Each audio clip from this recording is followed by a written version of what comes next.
नमस्कार, मैं कृष्णा देवी त्रिवेणी कला संगम जयपुर के चैनल में आपका हार्दिक स्वागत करती हूँ। जैसा कि आप जानते हैं कि सारा संसार कोविड-19 की समस्या से जूझ रहा है, तो रामायण और महाभारत जैसे धारावाहिकों का फिर से प्रसारण आरंभ हो गया है। तो मैं आपको यहाँ बताना चाहूँगी कि महाभारत में गांधारी की भूमिका निभाने वाली रेणुका इसरानी जी ने कर्मपथ का संपादन 2012 में किया और इसका प्रकाशन त्रिवेणी कला संगम जयपुर में 2012 में हुआ और इसकी समीक्षा राजस्थान ब्रजभाषा अकादमी के पूर्व अध्यक्ष श्री हीरा लाल जी शर्मा सरोज जी द्वारा की गई और जो भरतपुर के पत्र नवयुग संदेश के 12 मार्च 2013 के अंक में प्रकाशित हुई। इस पुस्तक की समीक्षा के पूर्व पुस्तक के आरंभ में इस पुस्तक की संपादिका रेणुका इसरानी जी ने जो अपना संपादकीय दिया है, मैं उसे पहले आपके सामने प्रस्तुत करना चाहूँगी। उन्होंने लिखा है कि राजस्थान और दिल्ली से मुंबई आने के बाद हिंदी साहित्य से जुड़ने की छटपटाहट और ज़्यादा बढ़ गई थी। कभी सपने भी सच होते हैं, इस बात का एहसास मुझे तब हुआ जब मुझे डॉक्टर कैलाश चंद्र शर्मा जी की विभिन्न रचनाओं पर ज्ञानी लेखकों, कलाकारों एवं अभिनेताओं की प्रतिक्रियाओं को संपादित करने का अवसर मिला। मेरे लिए ये एक ऐसी चुनौती थी जैसे कोई नटी आसमान पर बंधी सिर्फ एक डोर पर चल रही हो। मैं स्वयं को इसके लिए सक्षम नहीं मानती क्योंकि अनुभव की कमी है, अतः क्षमा प्रार्थी हूँ, पर डॉक्टर शर्मा जी की प्रेरणा से पहले सीढ़ी चढ़ने की कोशिश की है। जब शर्मा जी की रचना समीक्षाओं का पुलिंदा मेरे हाथ में आया तो मैंने सोचा कि मैं तो 2 महीनों में ही इसको पूरा कर लूँगी, लेकिन शूटिंग, व्यक्तिगत व्यवस्था, मुंबई की तेज़ रफ्तार के बीच समय चोरी कर पाना आसान ना था। इसलिए समय अवधि, दूरभाष वार्ता, पत्र व्यवहार, व्यक्तिगत संपर्क के द्वारा जो है शर्मा जी से संपर्क रहा और उनके साहित्य की प्राप्त समीक्षाओं पर मुझे अपना मार्गदर्शन मिला। कभी सोचती हूँ कि एक लेखक जीवन के इतने पहलुओं को कैसे छू सकता है, जैसे कि समंदर के एक छोर से दूसरा छोर, जहाँ उन्होंने विभिन्न भावों को प्रेम का रूप दिया है, जिसमें चाहे वह शारीरिक हो, मानसिक हो या हृदय से जुड़ा हुआ हो, लेकिन एक पक्ष जिस पर बहुत कम ध्यान जाता है। किसी का प्रेम अनंत भी होता है और आत्मिक भी होता है, जन्मों का रिश्ता होता है जिसका प्रेम की अभिव्यक्ति ना की जाए तो भी वह व्यक्त हो जाता है और अधिक गहरा हो जाता है। मैं शर्मा जी को एक साथी लेखक का नाम ही दे सकती हूँ क्योंकि लेखक अपने जीवन में जो भी अनुभव है उनको अपनी लेखनी में ढालकर उनको प्रस्तुत करना एक साधारण सी बात है, पर ऐसे अनुभव जो उनके अत्यंत व्यक्तिगत और परिवार के अन्य सदस्यों के साथ भी जुड़े हुए हों और पाठकों के साथ साकार करना एक साहस की बात है।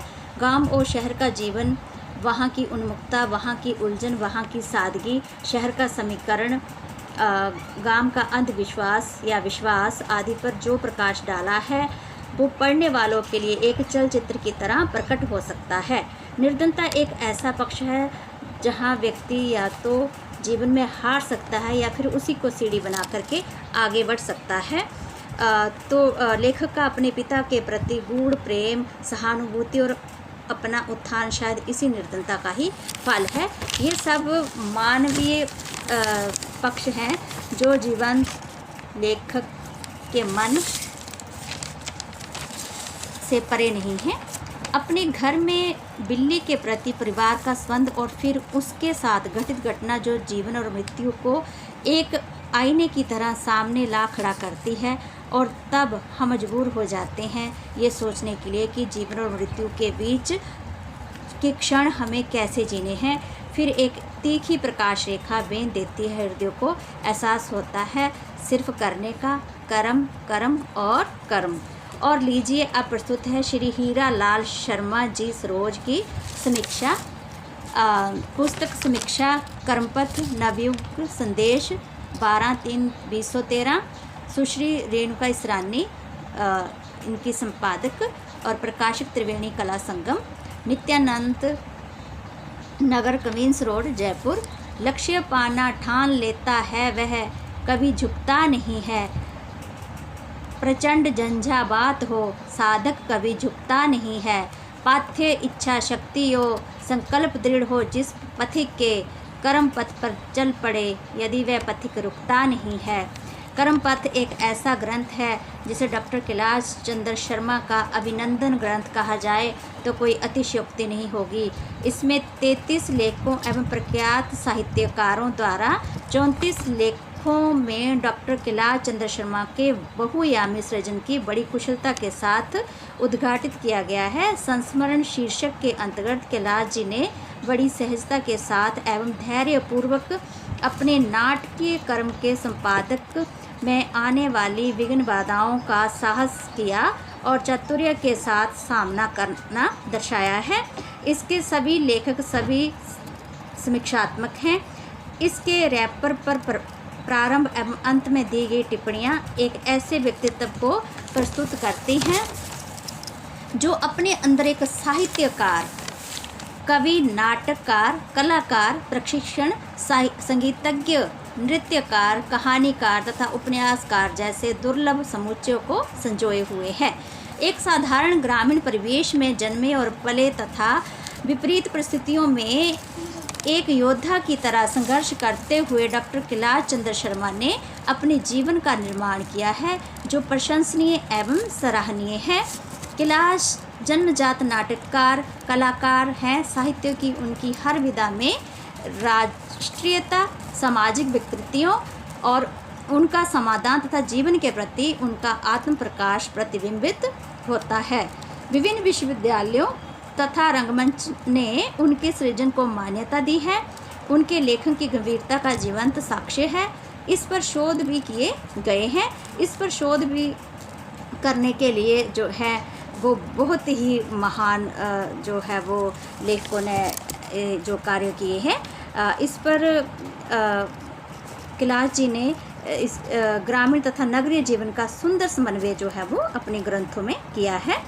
और कैलाश जी स्वभाव से विनम्र, मधुर तथा अलभाषी कर्मयोगी कलाकार हैं। जिस प्रकार मधुर व्यंजन जो हैं वो उनको चखने के बाद ही उनका स्वाद का पता चल जाता है, उसी प्रकार ग्रंथ का पारायण करने पर ही डॉक्टर कैलाश चंद्र शर्मा की ऊंचाई के साथ गहराई को भी मापा जा सकता है।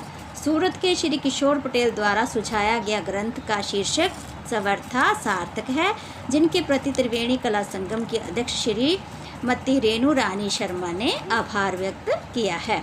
ग्रंथ हार्ड बाउंड है जो अत्यंत आकर्षक है, जिस पर डॉक्टर कैलाश चंद्र शर्मा का मुस्कुराता मोहक चित्र है। ग्रंथ की स्टेचिंग मजबूत है, कागज उत्तम तथा मूल्य युक्त है। लेखक, प्रकाशक व संपादक सभी साहित्यिक अनुष्ठान हेतु हार्दिक बधाई के पात्र हैं। मुद्रण की अशुद्धियाँ नगण्य हैं।